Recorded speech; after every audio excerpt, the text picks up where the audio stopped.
God save the Commonwealth of Massachusetts. Yesterday, I was relishing in the amazing ARCCA testimony. And I was so excited after hours of enduring Hank Brennan's constant assault on Dr. Wolf. I was tired. I was excited because he did such an amazing job, and Hank Brennan looked like a fool, and any opportunity to see Hank Brennan look like a fool is a win for me. So it was exciting, and I couldn't wait to run back through the testimony and show you guys some of the key moments, some of the most shameful moments by Hank Brennan. And as I was doing that in real time, I discovered this moment between the judge and Hank Brennan. Now, some of you may have already seen it, either in my video or maybe it's being played somewhere else. I have to believe it is.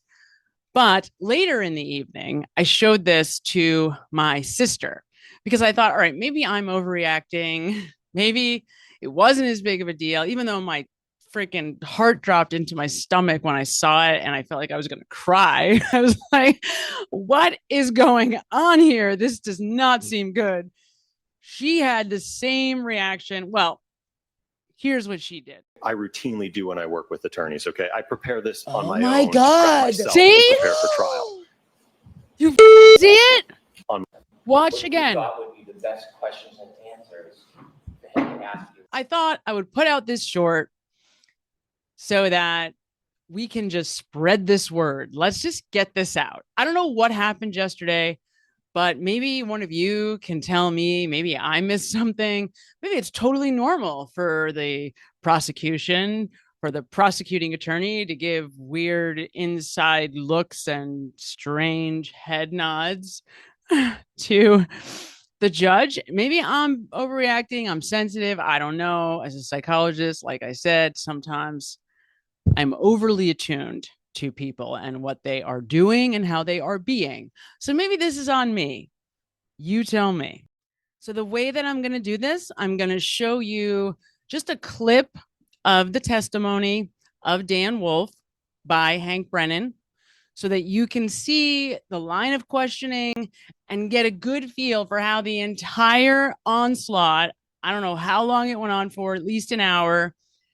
I want you to get a good feel for what it felt like to be Dan Wolf yesterday on the other end of Hank Brennan's nonstop assault. I also want you to pay attention closely to how the judge is handling the situation. And then at the very end of that clip, I'm going to point out the very specific interaction between the judge and Hank Brennan that I am talking about. So here we go. In this case during that 40-minute conversation? No, sir, and it was all laid out in the report that was issued in February. I understand the report. I'm asking you, did you have any conversations about it with the defense? No, sir. So in that 40-minute conversation, you talked about your family, your pastimes, ARCCA, but never ever talked about this case. Objection, Your Honor. I'm going to allow it. Correct. I'm going to allow it. You billed for that time, didn't you? I believe that I kept track of that time, yes. Okay. When you kept track of the time, did you submit that time and ultimately get money for that time? Again, I routinely keep track of my time when I'm working on a project. So, yes, that time was kept track. That's not what I'm asking you. Ultimately, that time that you kept track of, did you then submit it and get paid and compensated for that time? That's what I'm asking you. Well, first off, I'm a salaried employee, so I don't get direct compensation when an invoice goes out. That old invoice, when it's sent, ultimately comes back to ARCCA. That doesn't come back to Dan Wolf. Okay. So in order to get paid for that, you would have had to submit that time through ARCCA to then forward it, wouldn't you? Objection, Your Honor. Going to allow it. Going to Is that allow true? it. Yes, I keep track of my time so that my boss knows what I'm doing, yes. Okay. Can we approach, please? Who asked me that? Can we talk about how One over. wonderful Dan Wolf is? How amazing he handled himself yesterday. 2024, talking about your family response to the court order. Did you have actual records? What do you mean in terms of actual records? Well, I see like a summary chart that was developed. Who developed the that thing summary is, chart? So that was, again, as I mentioned earlier. this guy is just so much smarter than Hank Brennan and has so much more integrity that Hank just can't figure it out. He's like, wait a minute, you weren't induced? You didn't receive inducements for this? Nobody met you in the parking lot and paid you in a big bag of money? What? All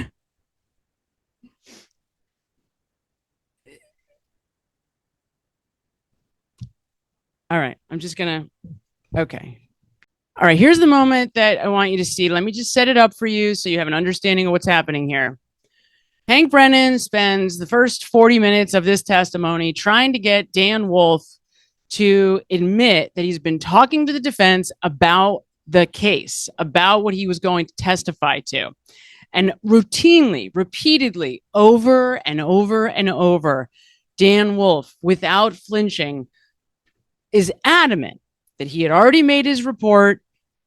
There was no discussion at all about the case, that any dialogue, and only when it was appropriate, was about scheduling, logistics, when the testimony should be, when he needs to get there, where he should go when he arrives. Should he drive? Should he take an airplane? Logistics. And Hank over and over is pounding him about 1 minute calls, 3 minute calls, 5 minute calls. I mean, and Dan Wolf just does an incredible job, right? Of course, the judge never blinks an eye, just lets this pounding, this just needless pounding go on and on. And by the way, next time the defense is doing that to any of the prosecution witnesses, I want you to pay close attention, because she does everything she can. Okay, that's enough, Mr. Jackson. That's enough, Mr. Jackson. She's a joke, but we'll deal with her in a second. Okay, so it is very clear to me that what has happened here is, in his infinite wisdom, Hank Brennan 100% thought he was about to find some nefarious behavior on the part of the defense. He was so sure about it that he got up and over again made the biggest stink he could. So next, we'll move on to the so-called ARCCA motion, Commonwealth's motion to exclude employees of ARCCA, paper 497, and the opposition 505. So, Mr. Brennan? It's not enough to say that the witness is helpful or unhelpful. There has to be full disclosure when calling an expert. It's interesting that the defense's position is that the information is unavailable to them, and that since there's been a voir dire and trial testimony, that should be enough.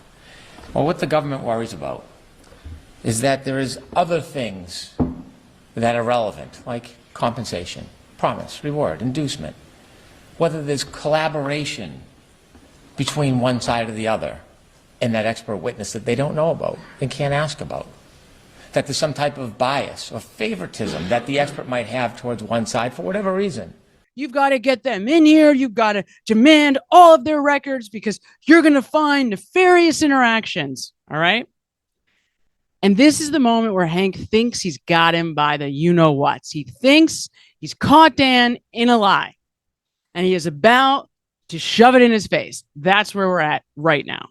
It's at 6 p.m. the night before I testified, yes. So it's before you testified. What is happening here, Hank Brennan is showing Dan Wolf a copy of an email that he sent to Alan Jackson. And that's before you testified on trial 24. It's at 6 p.m. the night before I testified, yes. So it's before you testified?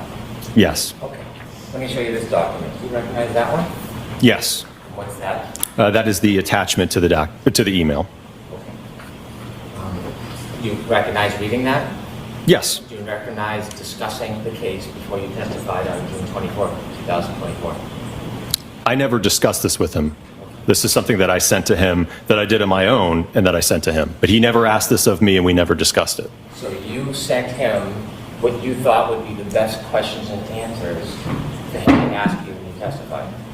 So this is something I routinely do when I work with attorneys, okay? I prepare this on my own to prep myself and prepare for trial. All right. Now that you've seen that interaction, I'm going to show it to you again. And I want you to pay very close attention to Hank Brennan and the judge. You might need to see it a few times. It's very quick. You might need to see it a few times before you catch it. So I might play it a few times. I'm going to play it all the way through, and then maybe I'll play it in slow motion for you. Okay. So you definitely don't miss it. So I'm just going to play it again. Again, it's very quick. Watch the judge and watch Hank, because this is it. This is the moment they think that they've got him. All right. This with him. This is something that I sent to him, that I did on my own, and that I sent to him. But he never asked this of me, and we never discussed it. So you sent him what you thought would be the best questions and answers for him to ask you when you testified? Right here. So this is something I routinely do when I work with attorneys, okay? There it I is, prepare the head this nod. on my own to prep myself and prepare for trial. All right. Now I'm going to slow it down so you can see that again. So Watch this now. is something I routinely do when I work with attorneys, okay? I prepare this on my own See to it? prep myself. One more time. Ask you when you testified. Look at the judge. So this is something I routinely do when I work with attorneys, okay? I prepare this on my own to. And then one more time in live time so you can see it again in real time. Ask you when you testified. So this is something I routinely do when I work with attorneys, okay? I prepare this on my own to prep myself and prepare for trial. So there it is. What is going on there? I can guess. I'll give you my guess. I'm not a lawyer.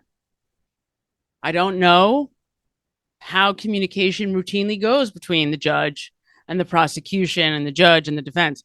Is it okay for the judge and the prosecution to be buddies? Are they allowed to have a lot of discussion around the trial? I mean, I don't know. Is this where I'm assuming the judge's office is the courthouse. At least I think that's the way it is in New York City, right? The judge reports to work at the courthouse. So is it routine for the prosecuting attorneys to be in and out of their office? Can anybody go talk to the judge? I don't know. This is why it's helpful to have an attorney around.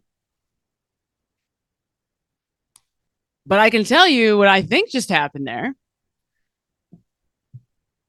What my suspicion is. I mean, my suspicion would be that Hank Brennan had been telling this court, had been telling the judge there was nefarious interaction. He was insistent. He was sure of it. We were going to uncover some kind of nefarious behavior on the part of the defense and ARCCA. And guess what? That little signal was Hank Brennan's way to tell the judge, nope, there's nothing to see here. This wasn't what I thought it was. That was his little insider head nod. Sorry, judge, I got it wrong. And I'll tell you why I think that. The other reason, my other supporting evidence to that is at the end, when all of this whole charade is over. By the way, Robert Alessi does an incredible job of trying to clean up this mess. He does, I guess, whatever it is, his cross-examination on Dan Wolf, and does an amazing job just clearing his name. Like, you have never done anything nefarious. No. We never hired you, did we? No. We never had inappropriate conversation. No. We are not friends. No, we are not. Like, he just was so good. Nobody could have handled that onslaught, that beating down from Hank Brennan better than Daniel Wolf did yesterday, because he's a man of class, integrity, character, and high moral standing in a way that Hank Brennan will never, ever, ever, ever be. And it's so hard for Hank Brennan to understand that level of moral integrity that he can't figure it out. He can't understand. Right? And so the only thing that he has on this guy, the only thing that he gets on him, he tries to call him out, because at one point, Dan Wolf writes an email to the defense saying, oh, geez, I misspoke. I said that I had been involved in 20 trials. Actually, it was 18. And Hank Brennan makes this huge deal of that. Like, you didn't think to tell this court that you lied? He didn't, by the way, he didn't lie to the jury. He said that he said that outside of the presence of the jury, so he didn't actually lie to the jury. I mean, it was such a sham. It was disgusting. But at the end of it all, Bev turns to Dr. Rentschler at the very end, the last moment of the day yesterday, and says, sir, do you think you could get your report in before May 7th? And he's like, I guess if I have to, yes. And so there it is. There's our tell, and it's very likely the ARCCA is going to get to testify, and they absolutely better after the way that Hank Brennan dragged those two through the mud yesterday. What a disgrace. What a disgusting performance from Hank Brennan, who is just a disgusting human being. But the point is, you tell me what you think of that look. You tell me what you think it means. And I've said this before. I've noticed that Hank does this kind of stuff.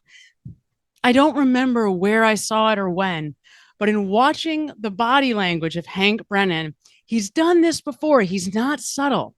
He has these, like, he has tells, and he communicates in various ways in the courtroom with his witnesses, with other attorneys. Pay attention to Hank Brennan, I guess, is the moral of the story, because he gives stuff away with his gesturing. And this was a big one. So I don't know if anybody else saw it, but we got to spread the word. There's something not right here. And that look yesterday to me was funky. I don't know to what extent, but I feel like we need to spread this word. We need to get the word out, because something is not right. Something is not right here, ladies and gentlemen. And it's up to us to do something about it, because nobody in Norfolk County seems to be interested in doing that.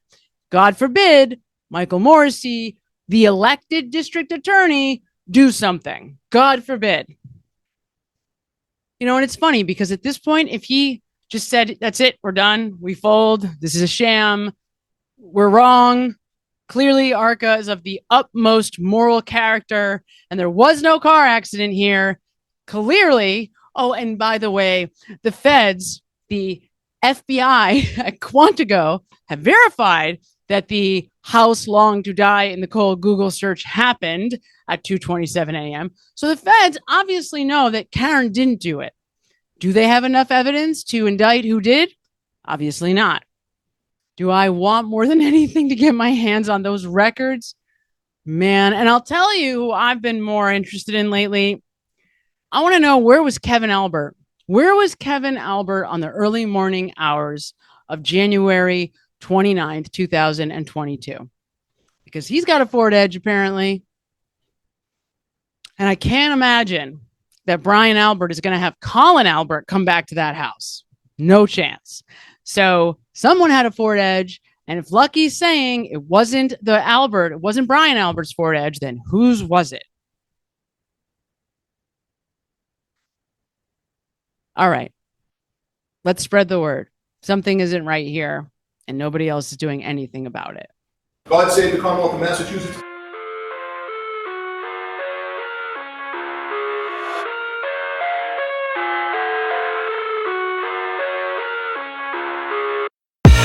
I live inside my own world of make-believe. Kids screaming in the cradles, profanities. I see the world through eyes covered in ink and bleach. Cross out the ones who heard my cries and watched me weep. I love everything.